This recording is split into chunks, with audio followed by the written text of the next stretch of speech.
မင်္ဂလာပါအောင်မြင်မှုတွေပြည့်စုံရမယ့်တရား၄ပါးပေါ့နော်ဥဒ္ဒနာတမ္ပရာလို့ခေါ်တဲ့လုံလဝရိယရှိရမယ်အရကတမ္ပရာ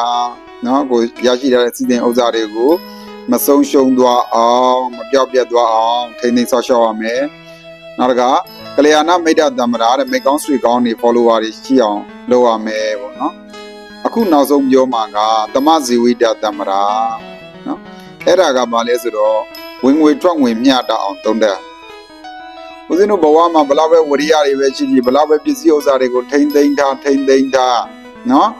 နောက်တကဘယ်လောက်ပဲမိတ်ကောင်းဆွေကောင်းနေရှိနေဝင်ငွေထွက်ငွေမှာမျှတအောင်မသုံးဆွဲတတ်ဘူးဆိုလို့ရှိရင်အဲ့ဒီလူဟာအောင်မြင်မှုကိုဘလို့မှမရနိုင်ဘူးပလိုင်းပေါင်းနဲ့ဖားကောက်တယ်လို့ဖြစ်နေလိမ့်မယ်နော်ရှေ့ရဝင်နောက်ကထွက်ပေါ့နော်အဲ့တော့အခုခေတ်မှာပို့စိုးတယ်ဗျာနော်လူတွေကဒီ online တွေပေါ်ကနေပြီးတော့မှလူနေမှုပုံစံတွေကိုအတူယူလာကြတယ်နော်လက်စရီဆန်နဲ့ဒီပစ္စည်းတွေသုံးနေကြတယ်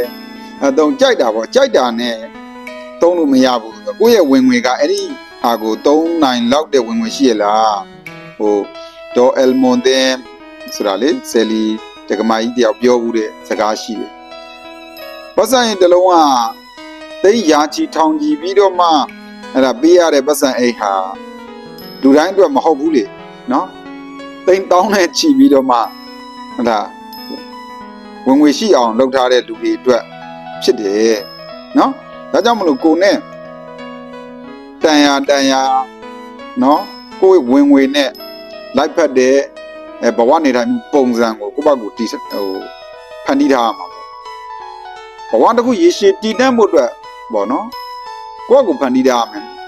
sustainable living လို့ခေါ်တာနော်ကိုယ်နေထိုင်မှုပုံစံဒီရေရှည်လားကောက်ရိုးမိလို့ခဏပဲဝုန်းကနေထဖြစ်တောက်သွားတာလားနော်အကျိုး online shopping ကနေပြီးတော့မှပစ္စည်းတွေစွတ်မှာကြနော်စွတ်မှာကြဥမာထားပါတော့ဒီလိုဖန်ကွက်ဆိုလို့ချင်းဒါက coffee တောက်မယ်ပေါ့ coffee တောက်မယ်ဆိုcoffee ကွက်ကိုပဲကိုယ်အနေထားတာကိုယ်ကြိုက်တာလေးတစ်ခုတည်းနဲ့နော်အလှကြိုက်တာလေးတစ်ခုတည်းနဲ့ဟိုတသိန်းလောက်ပေးရတဲ့ခွက်ကိုတော့ဝယ်သင့်လားမဝယ်သင့်လားဆိုတော့ကိုယ်ဝင်ဝင်နဲ့တွက်ကြည့်လေနော်အဲ့ဒါနော်အဲ့တော့ကိုယ့်ရဲ့နေထိုင်မှုဘဝပုံစံဒီရေရှည်နေထိုင်မှုပုံစံဖြစ်အောင်ကိုယ့်ဘက်ကိုဖန်တီးထားရမယ်နော်ဝင်ငွေထွက်ငွေကိုကိုယ့်ဘက်ကို budgeting ပေါ့ဝင်ငွေထွက်ငွေကိုနားလဲရနော်ဝင်ငွေထွက်ငွေမျှတအောင်